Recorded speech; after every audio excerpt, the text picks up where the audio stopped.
Hi! Welcome to the Dia de los Muertos art making series from the Walters Art Museum. My name is Elizabeth, and today we are going to be looking at works of art from the Walters collection and making our own works of art. Today, we are talking about traditions in artwork as part of a larger conversation around Dia de los Muertos, or Day of the Dead, a Mexican holiday that combines traditions from indigenous Aztec or Mexica beliefs with traditions from the Catholic holiday of All Souls Day.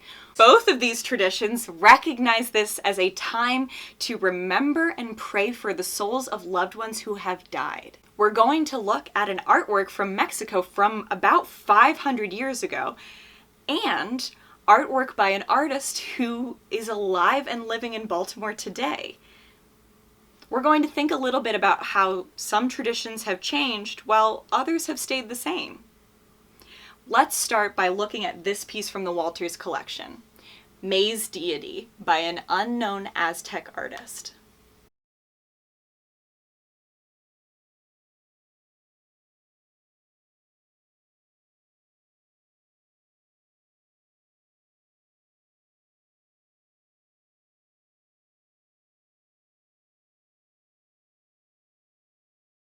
This is an Aztec goddess. The Aztec or Mexica people are an indigenous or native group to the area we now call Mexico. What do you notice about her? She's carved out of stone, but not just any stone. She's carved out of a volcanic rock. That means that she's carved out of cooled lava from a volcano. We believe this is a statue of Xicomiqual, a goddess of maize or corn. We believe this because of what she is holding and what she is wearing. Xicomiqual, whose name means 7 serpents, is often shown with her arms outstretched, holding ears of corn, and wearing a headdress like this one we see here.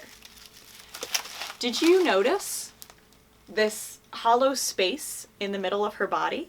This space was probably used to hold a piece of jade, a special stone that was meant to activate this statue and make it a place for the spirit of the goddess to visit. Xicomiqual was especially popular with corn farmers, which makes sense. Her followers believed that she had the power to control how well the corn would grow, so it was important to treat her and her statues with respect. Many statues of Xicomiqual were made, some very large, fancy statues that would have stayed in temples, and many smaller, simpler statues that would have been kept in people's homes. The Aztec people believed that gods and goddesses needed offerings to give them the strength to help humans.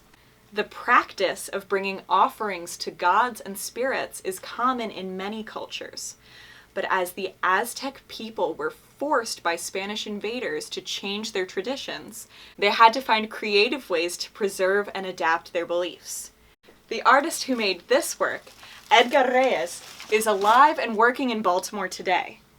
His work is a reflection on his experiences growing up as an undocumented youth in the United States. In 2019, he created 2 large installations for the Walters Art Museum as part of our Dia de los Muertos celebration. Both sides of this work are works of art. This side celebrates the indigenous traditions that Dia de los Muertos draws upon and reflects on the dangers that still exist today for people of Mexican descent.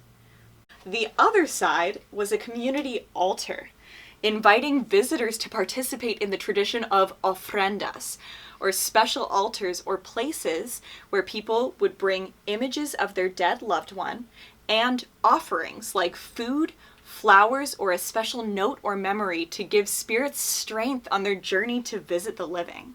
Edgar's work celebrates and pushes back against tradition, and in the context of an art museum, breaks tradition by inviting visitors to contribute to and change the work of art itself. What are some traditions in your family that have changed over time?